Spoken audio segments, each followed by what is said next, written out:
आज मैं आपको एक कहानी सुनाने वाला हूँ। बात 19 जून 1970 ईस्वी की है, जिस दिन दिल्ली में एक बच्चे का जन्म होता है, जिसकी भविष्यवाणी हर पंडित और ज्योतिषी ने यही की कि यह बच्चा बड़ा होकर राजकुमार बनेगा। इसकी जिंदगी में कभी कोई गम, तकलीफ, दुख और दर्द नहीं होगा। जिंदगी खुशियों से भरी पड़ी होगी। जिंदगी खुशियों से भरी पड़ी होगी। सुंदर सी बीवी और प्यारे प्यारे बच्चे होंगे, क्योंकि जिसका परदादा महाराजा, दादी रानी और बाप खुद राजा हो, उसका बेटा ऑब्वियसली राजकुमार ही बनेगा। लेकिन अफसोस, ऐसा कुछ भी नहीं हुआ। परिवार का हर राजा और महाराजा एक के बाद एक बम और गोलियों का निशाना बनता चला गया।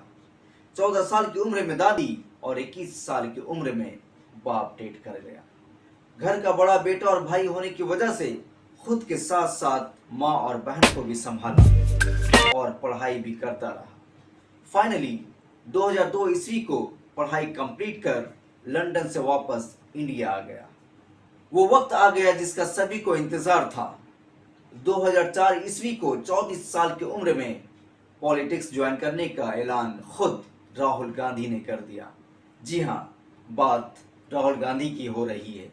ஏன் ஒரு காங்கிரஸ் தர்மம் தானே ஜெயிக்கும், நியாயம் தானே ஜெயிக்கும், ஆனா கொஞ்சம் லேட்டா ஜெயிக்கும். அங்க ஒருத்தன் கிளம்பி வருவான், அடிபட்டு நொந்து நூறாயி அவன் லீடரா மாறுவான். அவனுக்கு கீழே நடக்கும் பாருங்க ஒரு சர்க்கார். मैं राहुल गांधी ईश्वर का शपथ लेता हूँ। इनके आने से कांग्रेस पार्टी बहुत मजबूत हो गई, लेकिन इसका क्रेडिट कभी भी खुद नहीं लिया। हाँ, मगर जब भी पार्टी हारी है, उसकी जिम्मेदारी खुद राहुल गांधी ने ली। लेकिन 2014 ईस्वी में मोदी जी की लहर सारी पार्टियों पर कहर बन गई। सारी पार्टियों की पतलून गीली हो गई और सबसे ज्यादा निशाना और वार राहुल गांधी पर किया गया, क्योंकि वो अच्छी तरह जानते हैं पीएम की कुर्सी कोई छीन सकता है तो वो है राहुल गांधी। इसीलिए कभी ईडी के जरिए उन पे वार किया गया, तो कभी 2019 के लोकसभा में दी गई भाषण की वजह से 2 साल की सजा सुना दी गई। उनसे उनकी सदस्यता छीन ली गई। जिस घर में 19 साल से रह रहे थे, उस घर को भी उनसे छीन लिया गया। उनका इमेज, उनकी छवि को खराब करने के लिए पप्पू जैसे शब्द का भी इस्तेमाल किया गया। इतना कुछ होने के बावजूद भी राहुल गांधी ने कभी भी किसी के लिए अभद्र शब्द, नाज़ेबा लफ्ज का इस्तेमाल नहीं किया। बड़े ही हिम्मत, दिलेरी और सब्र के साथ सारी दुश्वारियों का सामना किया। जितना इन्हें जलील, रुस्वा और शर्मिंदा किया गया, इनकी जगह कोई और होता तो झोला उठाकर चल दिया होता और इटली जैसे मुल्क में किसी आलीशान महल में लग्जरियस लाइफ जी रहे होते। लेकिन उन्होंने भारत में रहकर भारत जोड़ो यात्रा से ऐसा कमबैक किया कि बड़े बड़े लीडरों के होश उड़ गए। उन्होंने आनंद फानन में इस यात्रा को रुकवा दी। यात्रा तो रुक गई, लेकिन राहुल गांधी की निकल पड़ी, क्योंकि इस यात्रा के दौरान सर्दी हो या बारिश, बर्फ हो या आंधी, फिर भी चलता रहा गांधी। न डरा, न सहमा, ना ही कभी झूठ का सहारा लिया, ना ही धर्म को राजनीति से जोड़ा, ना ही कभी खुद पे की गई वार और परिवार का रोना रोया।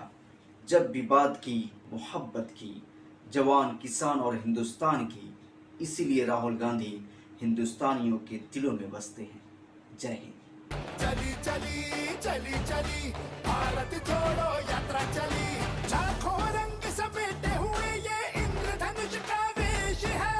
कन्याकुमारी से कश्मीर तक जुड़ रहा मेरा देश है।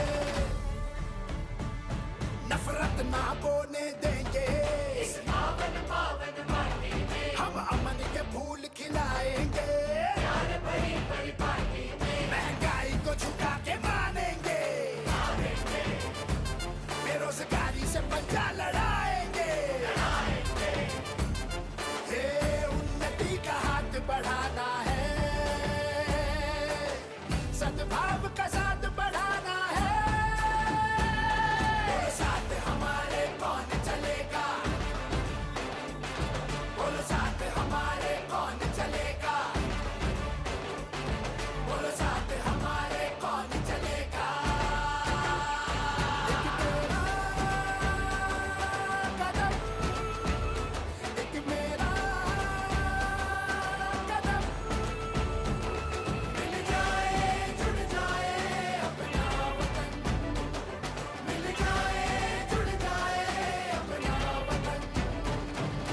चली चली चली चली